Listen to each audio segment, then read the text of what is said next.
Hey everyone, welcome back to Strawberry Gato. Fun fact, I am allergic to strawberries and I need the whole world to know. Today I'm reviewing A Liberty Box by C.A. Gray, which is book one of a trilogy.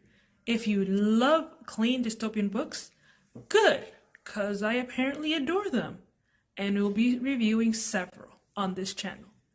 None will have high amounts of gore, cause my heart can't handle that. I'll also like to mention that I have my own dystopian book in the works, so if that doesn't show how much I love the genre, don't know what does. Now, back to this book, Liberty Box. For this book, we have Kate Brandeis, a famous reporter in this fantastic utopian country that is, of course, just the remodeled version of the United States. Her job is to denounce the traitors and glorify their omnipotent ruler on the news, just about every day. One day, though, she receives news that an old friend has been killed in the name of justice, because girl was a traitor. This news turns her world upside down, and I'll leave her part of the story here. Our second main character is Jackson McNamara. Jackson is an interesting character. He's not from the US, so he doesn't worship the leader. Authorities notice this immediately because he acts differently from everybody else when he arrives and detains him. By this point, we already have an idea how the government works, but it gives us more intel. Now, let's get into some spoiler-free details. What I loved. Everything. This book is just perfect. Kidding. All books have faults.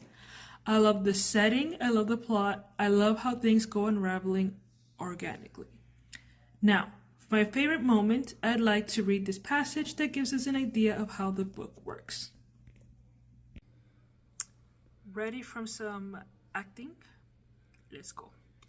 I woke with a start, breathing hard and drenched in cold sweat. I glanced at the clock. 6 a.m. Calm down, I ordered myself. It's just a dream. That's all. Just a dream.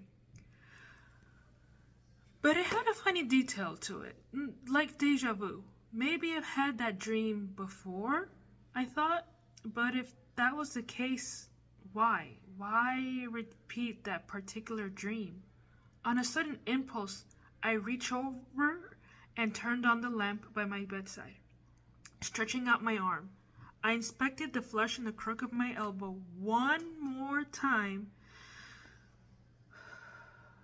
and breathed a heavy sigh of relief.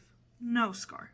The vision of Mr. Santiago and the horrible injection was just a nightmare then. I paused. Breathed slowly and deeply and tried to calm my racing heart. But a nagging doubt persisted in the back of my mind. I threw the covers off of my lower legs, swung them around to the edge of the bed, and headed for my bathroom, where I flipped on the much brighter lights from the vanity above my mirror. I stretched out my elbow again and caught my breath. There, just beside the faint blue vein, was a tiny white mark, slightly raised. I'd never seen it before. Why hadn't I seen it before? My legs started trembling and I dropped to my knees, catching the rest of my weight on my palms. I gasped for air and started to feel pins and needles in my fingers. My field of vision narrowed and my heart beat much too fast. I remembered. What could have been better? The characters could have been developed a bit more. Also, you have to suspend your disbelief to enjoy the plot twist. Spice level, garlic salt. As in, ain't nothing really happened. Gore factor. I've said it before, this is a clean dystopian book. Yes, there is action. Yes, people die.